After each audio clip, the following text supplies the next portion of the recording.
Let's start with the Australian, with the news that probably more people should worry about.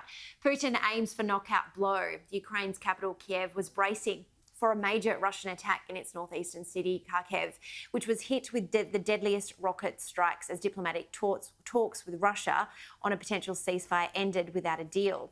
Amid fears that Vladimir Putin was poised to escalate his brutal invasion, Ukraine claimed Russian forces had a thermobaric vacuum bomb while widely banned cluster munitions.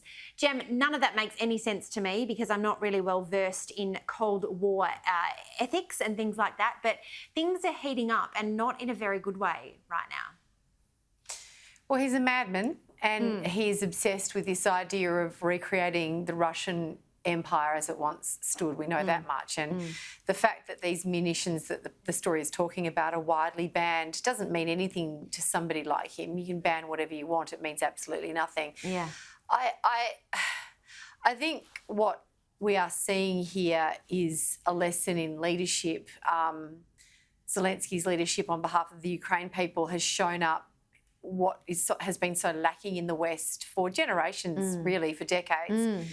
As we watch this unfold, it is deeply, deeply distressing for us in our comfortable lounge rooms. I put myself in that bucket of people. The vision that we're seeing on screen now, that we've seen unfold throughout the day, the bombing of that city, residential block in that city, administrative block in that city, this was scripted. I mean, this war has been scripted for months and months and months, and now we are trying to tame the tiger.